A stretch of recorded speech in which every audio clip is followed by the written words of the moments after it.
오늘날 질병의 85%가 의학으로는 볼 수 없고 처방전으로는 만질 수 없는 무언가에 뿌리를 두고 있다고 말씀드리면 어떨까요? 왜 어떤 사람들은 병에서 빨리 회복하는 반면 같은 진단을 받았는데도 수년간 고통받는지 생각해 본 적이 있나요? 아니면 왜 그럴까요? 현대 의료 서비스를 받을 수 없는 히말라야 외딴 마을의 승려들은 진통제 수술이나 보충제 없이도 90세가 넘게 사는 경우가 많습니다. 진실은 이렇습니다. 아무도 말해주지 않습니다. 치유는 약으로 얻는 것이 아니라 기억하는 것입니다. 2500년이 넘는 시간 동안 불교의 가르침은 고요한 진실을 가르쳐 왔습니다. 몸은 억지로 치유되는 것이 아니라 마음이 그 고요함 속에서 고요해질 때 치유됩니다. 무언가가 진짜 고대의 무언가를 깨웁니다. 이것은 과학을 부정하는 것이 아닙니다. 자각이라는 내면의 과학을 재발견하는 것입니다. 존재의 호흡, 믿음이라는 온화한 양말입니다. 당신은 온갖 계획, 약속을 시도해 보았지만 당신 안의 깊은 곳에서는 여전히 속삭입니다. 다른 방법이 있을 겁니다. 그리고 있습니다. 오늘은 마음이 제대로 정렬되었을 때 몸이 스스로 치유되도록 하는 5가지 시대를 초월한 원리를 살펴보겠습니다. 숨을 쉬고 다른 모든 것을 제쳐두세요. 다음에 듣는 소리가 당신의 치유 방식을 영원히 바꿀 수도 있습니다. 당신의 몸은 고쳐질 필요가 없습니다. 들어주는 것이 필요합니다. 사랑하는 사람과 다툰 후 관절이 가장 아프거나 어려운 대화 직전에 복통이 오는 이유는 무엇일까요? 생각해 본 적 있으신가요? 어쩌면 몸이 제대로 작동하지 않는 것이 아니라 말을 하려는 것일지도 모릅니다. 천천히 생각해 봅시다. 선불교에서는 서둘러 고치려고 하지 않습니다. 듣는 법을 배웁니다. 때로는 고통이 문제가 아니라 전달자가 문제이기 때문입니다. 부처님은 고통은 피할 수 없고 고통은 선택사항이라고 말씀하셨습니다. 하지만 그의 진정한 의미는 몸은 불편함을 경험하지만 마음이 이름 붙이기를 거부하면 두려워한다는 것입니다. 바로 그때 고통이 발생합니다. 그리고 반전은 대부분의 사람들이 듣지 못한다는 것입니다. 치유는 무언가를 한다고 시작되는 것이 아닙니다. 행동을 멈추고 느끼기 시작할 때 시작됩니다. 묻기를 멈출 때 어떻게 하면 이 감정을 떨쳐내고 묻기 시작할 수 있을까요? 당신은 내게 무엇을 보여주려고 하는 걸까요? 제 개인적인 이야기를 좀 해볼까요? 거의 4년 동안 저는 가슴에 보이지 않는 무게를 안고 살았습니다. 정확히 말하면 고통은 아니었지만 마치 무거운 무언가가 가슴을 짓누르는 듯한 압박감이었습니다. 병원에 갔고 식단을 바꾸고 영양제도 먹어봤습니다. 검사 결과는 정상이었지만 아무것도 정상적으로 느껴지지 않았습니다. 어느 날 저녁 긴 하루를 보낸 후 고요한 밤 저는 고요히 앉아 있었습니다. 목표도 해결책도 없이 그저 숨만 쉬고 있었습니다. 그리고 그 고요함 속에서 수십 년 동안 만져보지 못했던 기억이 떠올랐습니다. 아버지를 잃은 슬픔, 처리되지 않은 슬픔, 말하지 않은 말들. 저는 울었습니다. 마치 극적인 영화 속 울음소리처럼은 아니었습니다. 마치 제 몸이 마침내 누군가에게 들려주고 기적적인 일이 일어난 것처럼 꽤 위험이 있는 울음이었습니다. 다음 날 아침, 그 압박감은 누그러졌습니다. 사라지지는 않았지만 더 이상 비명을 지르지 않았습니다. 인정받은 것처럼요. 그것만으로도 치유가 시작되기에 충분했습니다. 우리 중 많은 사람들이 삶을 마치 전쟁터처럼 생각합니다. 피로를 극복하고 통증을 가라앉히고 긴장을 억누르려 애씁니다. 하지만 사실 몸은 당신과 싸우는 것이 아닙니다. 당신을 위해 싸우고 있습니다. 모든 증상은 신호입니다. 모든 신호는 요청입니다. 귀 기울여 주세요. 과학도 이제 동의합니다. 하버드 대학의 연구에 따르면 병원 방문의 최대 90%가 스트레스와 관련이 있습니다. 스트레스가 머릿속에 있기 때문이 아니라 뇌 회로를 바꾸고 면역 체계를 억제하고 근육을 긴장시키고 장애, 염증을 일으키기 때문입니다. 하지만 매일 10분만 마음 챙김을 실천해도 이러한 증상을 역전시킬 수 있습니다. 이는 마법이 아닙니다. 측정 가능한 효과입니다. 처방전에 적혀 있지 않은 것들이 있습니다. 치유는 생물학적인 것만이 아니라 매우 감정적인 것입니다. 심리학자들은 억압된 감정, 특히 슬픔, 수치심, 분노가 만성적인 신체 증상으로 나타나는 경우가 많다는 것을 발견했습니다. 마음이 숨기는 감정이 몸에서 드러나는 것은 통증, 오지 않는 잠, 너무 빠르고 큰 심장 박동과 같은 것입니다. 때로는 당신이 망가졌기 때문이 아니라 말하지 않은 진실로 가득 차 있기 때문입니다. 내가 몇 년 동안 이걸 무시해왔어 라고 생각할지도 모릅니다. 지금 와서 들어주는 게 어떻게 도움이 될까요? 하지만 정말 아름다운 사실이 있습니다. 몸은 당신을 믿는 것을 결코 멈추지 않습니다. 마치 충실한 친구처럼 참을성 있게 기다립니다. 한동안 전화하지 않았더라도 전화를 걸면 여전히 따뜻하게 응답해주는 친구 말입니다. 그리고 끌어당김의 법칙은 그 나름대로 이 진실을 반영합니다. 당신의 몸은 당신이 가장 자주 느끼는 진동에 반응합니다. 작더라도 그저 해돋이를 보고 싶다는 것만으로도 충분합니다. 그것이 시작이 되도록 하세요. 선찬에서는 목적을 상처럼 쫓지 않습니다. 우리는 순간순간을 통해 목적을 발견합니다. 우리는 봉사하며 침묵 속에서 살아갑니다. 즐기세요.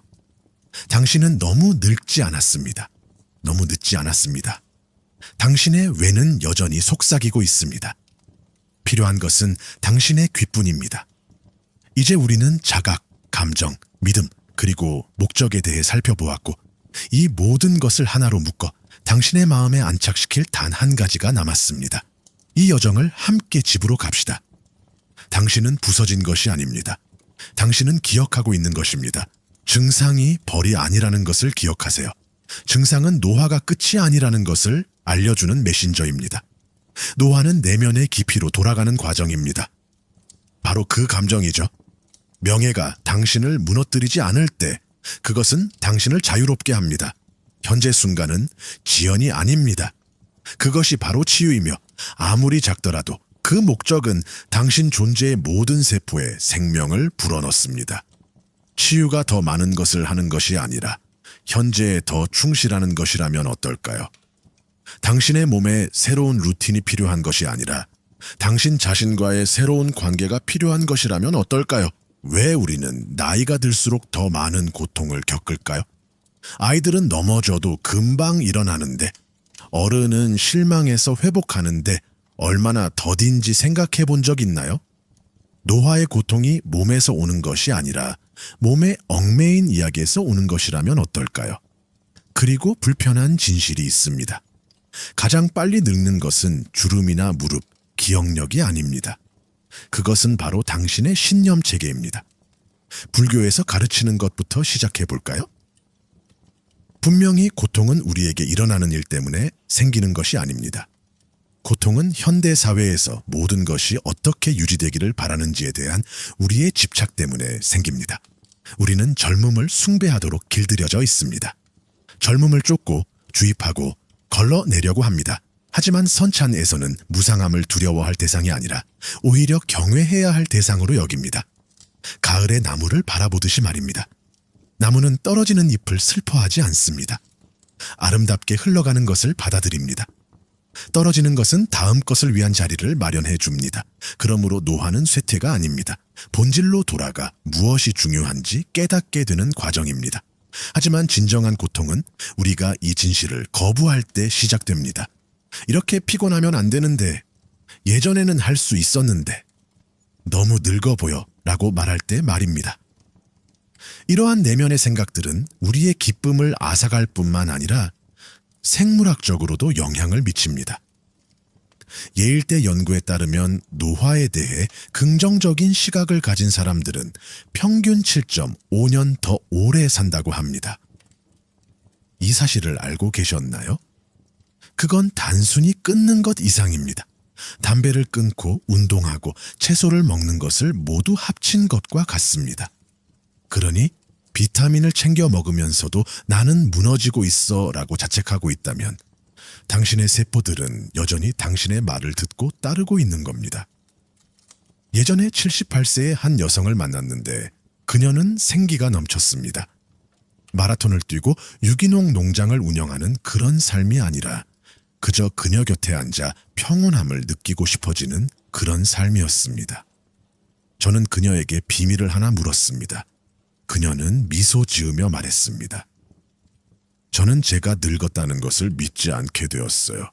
몸은 늙어가지만 숨쉬며 깨어날 때마다 여전히 감사하다고 말하죠. 그녀는 현실을 부정하지 않았습니다. 관절염이 있었고 배우자를 잃었고 차를 따를 때 손이 떨렸습니다. 하지만 그녀에게는 품위가 있었습니다. 완벽하지 않더라도 현재에 충실함으로써 얻는 조용한 우아함이었습니다. 심리학은 나이가 들면서 우리에게 무엇을 말해주는지 알고 있습니다. 가장 고통스러운 것은 몸이 아닙니다. 투명 인간이 된 듯한 느낌, 쓸모없는 존재라는 느낌, 전성기가 지났다는 느낌입니다. 삶의 의미를 잃으면 신경계는 반응을 축소하기 시작합니다. 몸은 나이 때문만이 아니라 감정적 고립 때문에도 느려집니다. 하지만 진정한 활력소는 바로 연결입니다. 삶의 목적이 바로 이 변화를 되돌릴 수 있습니다. 연구에 따르면 봉사, 멘토링, 정원 가꾸기와 같은 단순한 활동조차도 뇌의 특정 부위를 활성화시켜 통증을 줄이고 수명을 연장하는 데 도움이 된다고 합니다. 끌어당김의 법칙 관점에서 보면 기대하는 것을 끌어당깁니다. 만약 마음속으로 이제부터 내리막길이야 라고 생각한다면 실제로 그렇게 될 것입니다. 하지만 내 인생의 가장 좋은 시절은 영적으로 펼쳐지고 있어 라고 믿는다면 당신은 그 주파수를 반영하는 활력 넘치는 사람들과 기회들을 끌어당기기 시작할 것입니다. 제 생각은 이렇습니다. 아마 당신에게는 다소 생소하게 들릴 수도 있겠지만 당신의 몸은 당신을 배신하는 것이 아니라 성숙시키고 있는 것입니다. 몸이 망가지는 것이 아니라 더 이상 필요하지 않은 것들을 벗어내는 과정입니다. 마치 연고치 진흙 속에서 피어나듯 말입니다. 인생의 이 단계는 끝이 아니라 당신의 각성이 될 수 있습니다. 노화를 과일이 익어가는 과정에 비유해보세요. 어린 과일은 단단하고 윤기가 나며 약간 시큼합니다.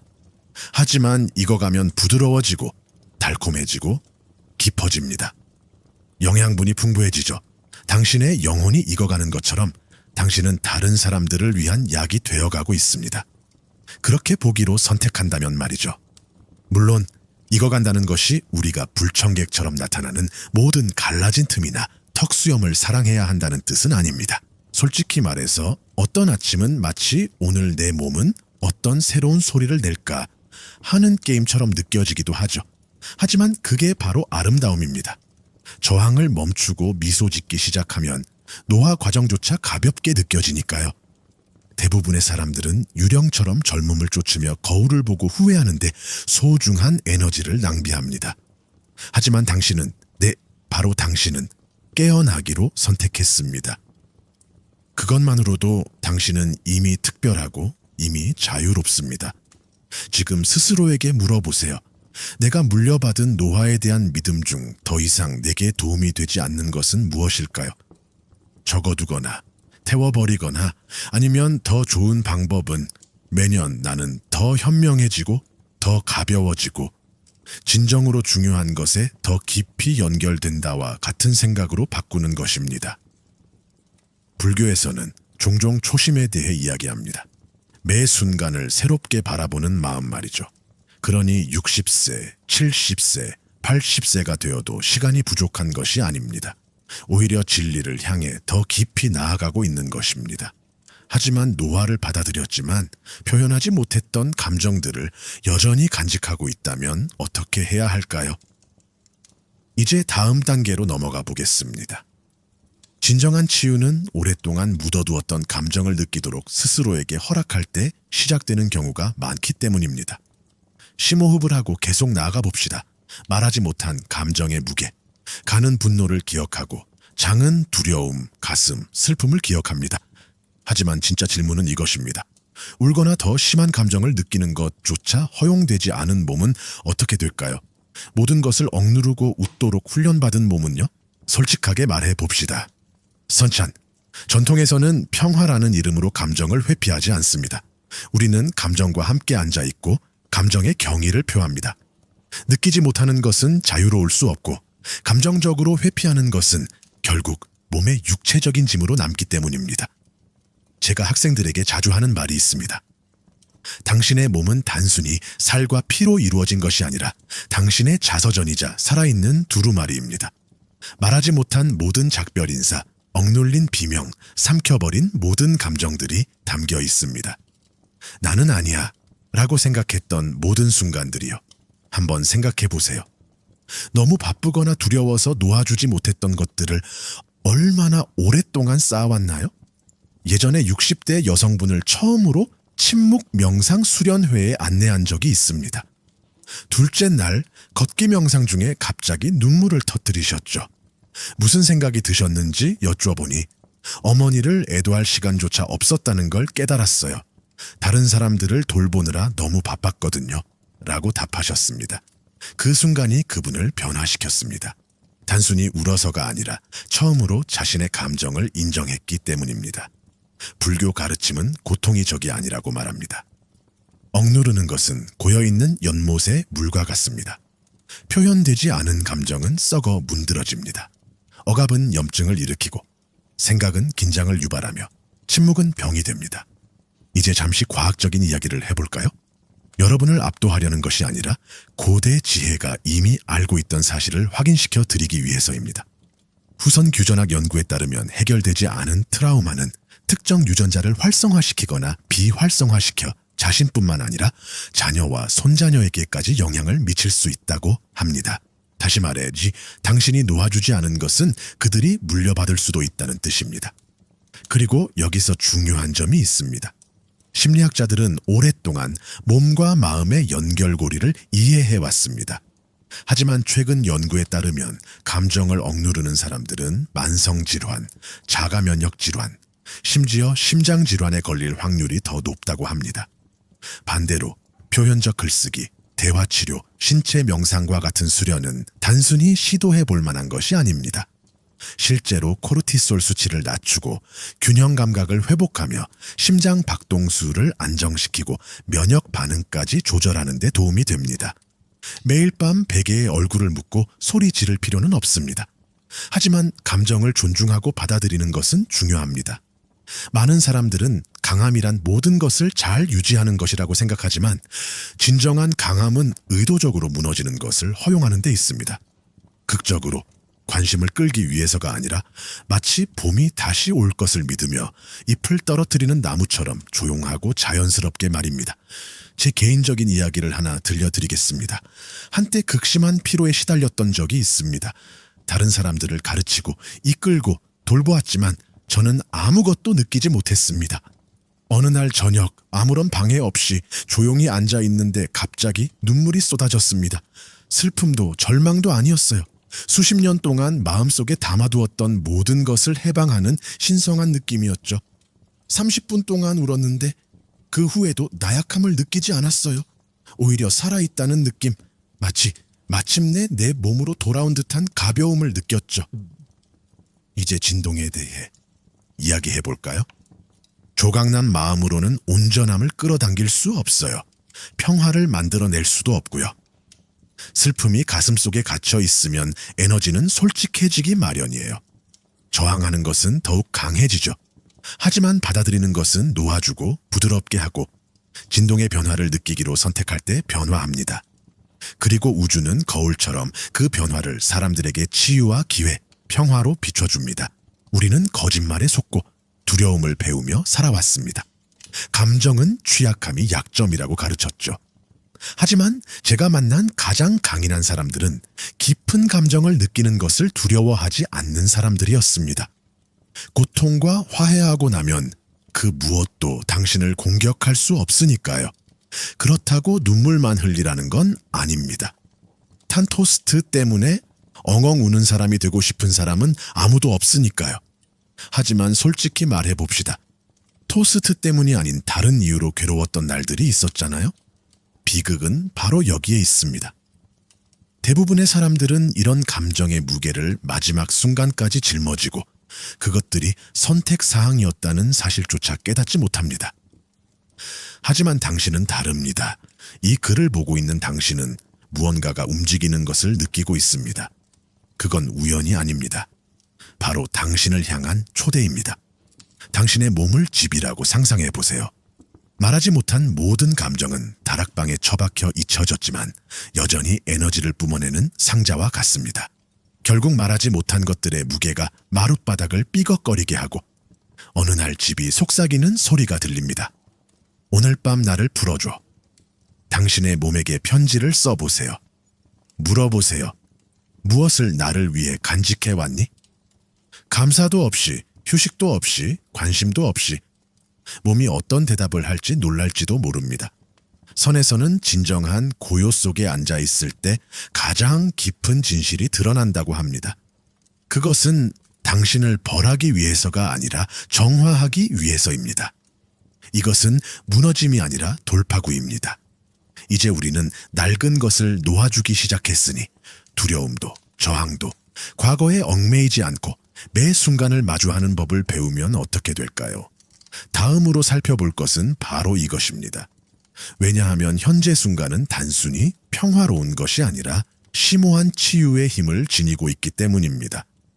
계속 나아가 봅시다. 현재 순간에 대한 자각의 치유력 값비싼 치료법이나 내년 유행할 웰빙 혹은 내일의 일출에 치유책이 숨겨져 있는 게 아니라 바로 이 숨결 속에 있다면 어떨까요? 당신이 치유를 위해 쏟아부었던 모든 에너지가 사실은 당신을 가장 중요한 곳에서 멀어지게 했던 것은 아닐까요? 치유책은 언제나 바로 여기에 있었습니다. 잠시 멈춰 생각해 봅시다. 선불교에서는 과거는 기억일 뿐이라고 합니다. 미래는 상상일 뿐입니다. 현재는 현실이지만 우리 대부분은 마치 그 반대인 것처럼 살아갑니다. 마치 망가진 필름처럼 과거의 후회를 되풀이하거나 아직 일어나지도 않은 상상의 두려움 속으로 빠르게 빠져듭니다. 그러는 동안 오직 이 순간만이 현실입니다. 이 순간은 마치 친구처럼 당신도 모르는 사이에 스쳐 지나갑니다. 우리는 계속해서 앞으로 나아갑니다. 많은 사람들이 여전히 놀라는 반전이 있습니다. 고통은 단순히 아픔에서 오는 것이 아닙니다. 고통은 시간 여행에서 어제의 슬픔이나 내일의 걱정을 몸으로 느끼며 정신적으로 살아가는 데서 옵니다. 고통은 의도, 피로, 얕은 호흡, 빠르게 돌아가는 생각들로 대가를 치르게 합니다. 마음이 순간과 조화를 이루지 못하면 몸은 방어적으로 긴장하게 되는데 선차나이는 이를 우아하게 가르칩니다. 이 순간은 디딤돌이 아니라 목적지입니다. 평화는 모든 것이 완벽할 때 오는 것이 아닙니다. 상황이 달라지기를 기다리는 것을 멈출 때 찾아옵니다. 과학적 사실도 이를 아름답게 뒷받침합니다. 하버드 연구에 따르면 사람들은 깨어있는 시간에 거의 47%를 현재 하고 있는 일과 관련 없는 생각을 하는데 보낸다고 합니다. 그리고 이러한 마음의 방황은 불행과 강한 상관관계를 보입니다. 하지만 여기서 고무적인 점이 있습니다. 하루 단 10분만 마음 챙김을 해도 혈압을 크게 낮추고 불안감을 줄이며 뇌의 특정 부위의 회백질을 증가시킬 수 있습니다. 이는 기억력과 자기 인식과도 관련이 있습니다. 의식적인 호흡을 통해 뇌를 재구성해 보세요. 이제 제 경험담을 하나 들려드리겠습니다. 몇 년 전 저는 지나치게 계획하는 습관에 빠졌습니다. 매일 건강, 일정, 앞으로 복용할 영양제, 루틴, 스케줄 등을 계획하고 항상 다음에 무엇을 해야 할지 계산했습니다. 어느 날 아침, 저는 몇 년 전에 심었던 보리수 아래에 앉아 있었습니다. 명상을 하는 것도 아니었고 아무것도 하지 않았습니다. 그저 나무잎을 바라보고 바람을 느끼고 숨소리를 들었습니다. 그 고요함 속에서 심오한 일이 일어났습니다. 몇 주 만에 처음으로 턱에 힘이 빠지고 속이 편안해지고 마음이 열린 것을 깨달았습니다. 치유는 계획에서 오는 것이 아니라 심리적으로 현재에 집중하는 데서 오는 것이었습니다. 이는 너무나 당연한 사실입니다. 현재 순간에 집중할 때 마음은 만약에라는 생각의 악순환을 멈출 수밖에 없습니다.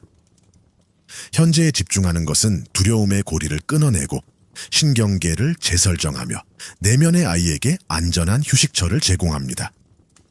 끌어당김의 법칙 관점에서 보면 당신의 진동은 항상 지금입니다.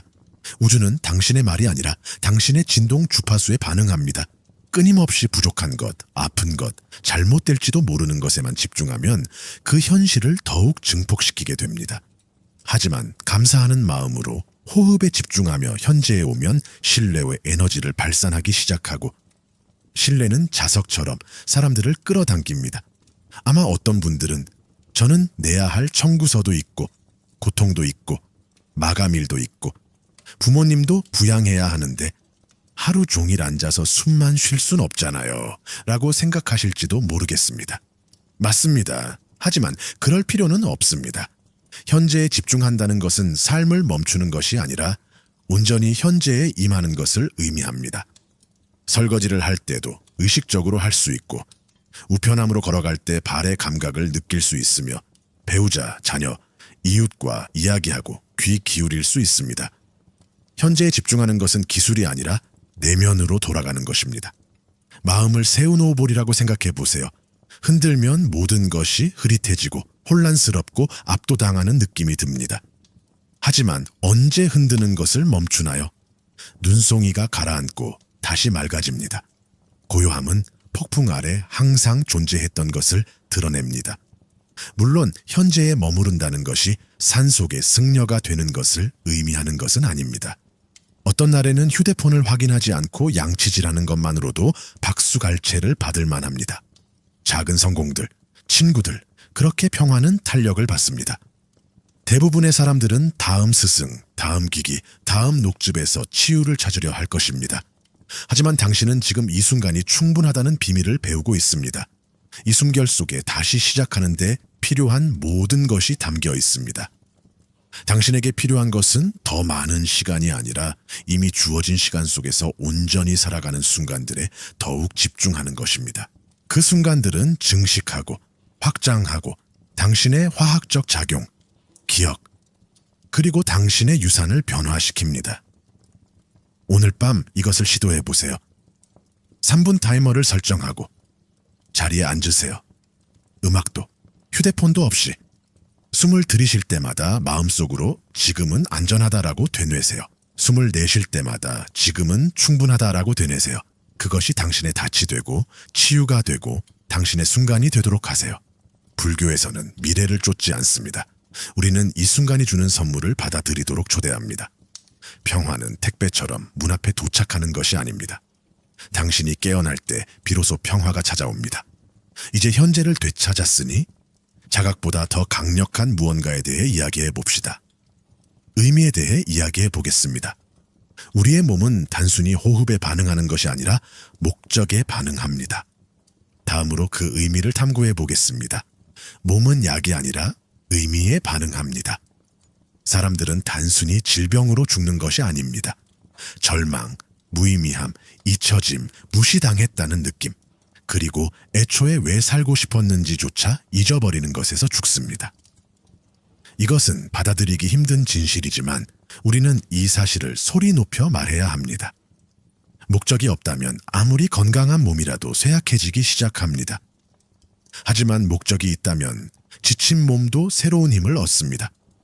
불교에는 바른 생계라는 가르침이 있습니다. 이는 단순히 직업에 관한 것이 아니라 당신이 하는 일에 담긴 에너지에 관한 것입니다. 당신의 행동이 마음과 일치할 때 평화가 찾아오고 그 평화가 치유를 가져온다는 생각입니다. 하지만 한 가지 분명히 하고 싶은 게 있습니다. 목적이란 70이 새 재단을 설립하거나 베스트셀러, 책을 쓰는 것을 의미하는 게 아닙니다. 조용하고 소박한 목적일 수도 있습니다.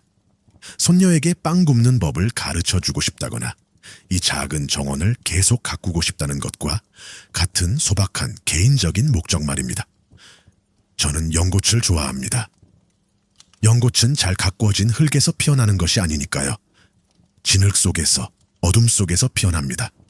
바로 그곳에서 강인함이 탄생하는 것입니다. 잊을 수 없는 이야기를 하나 들려드리겠습니다. 저는 92세의 스님을 만난 적이 있는데 그분은 여전히 매일 아침 일찍 명상을 가르치고 계셨습니다. 제가 왜 아직도 새벽 4시에 일어나서 가르치십니까?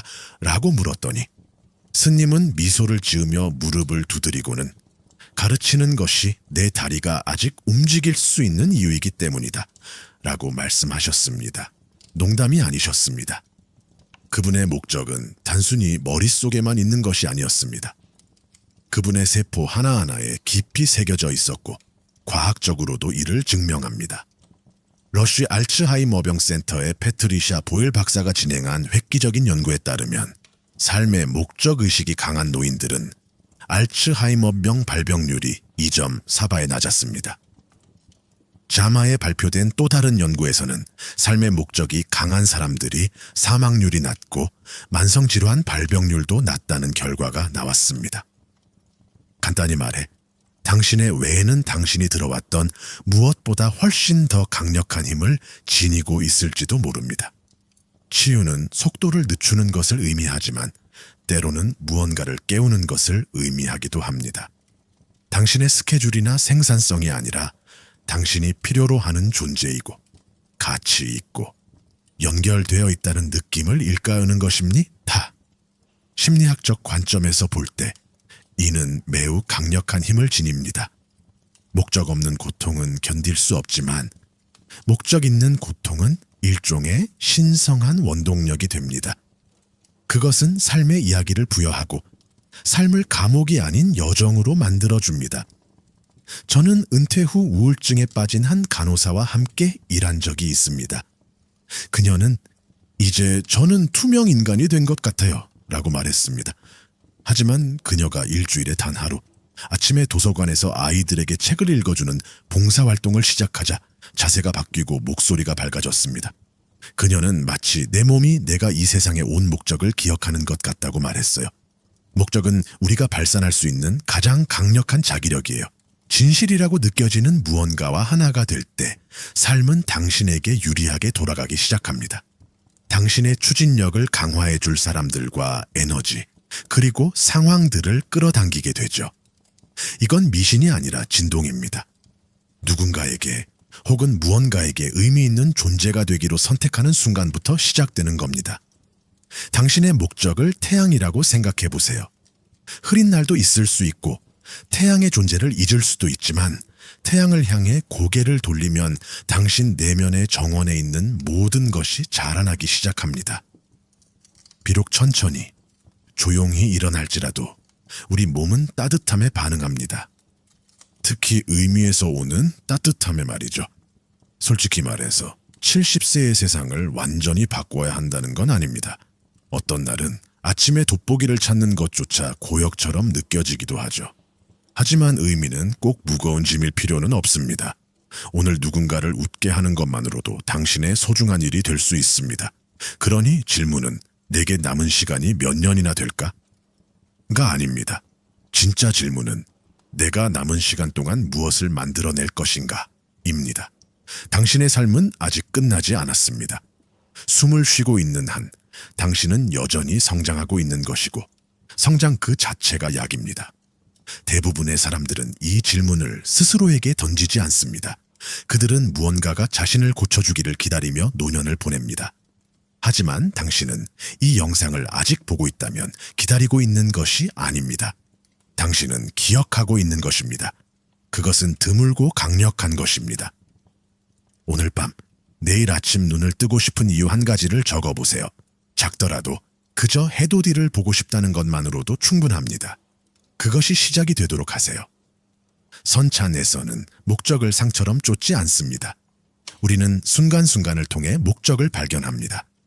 우리는 봉사하며 침묵 속에서 살아갑니다. 즐기세요. 당신은 너무 늙지 않았습니다. 너무 늦지 않았습니다. 당신의 외는 여전히 속삭이고 있습니다. 필요한 것은 당신의 귀뿐입니다. 이제 우리는 자각, 감정, 믿음, 그리고 목적에 대해 살펴보았고 이 모든 것을 하나로 묶어 당신의 마음에 안착시킬 단 한 가지가 남았습니다. 이 여정을 함께 집으로 갑시다. 당신은 부서진 것이 아닙니다.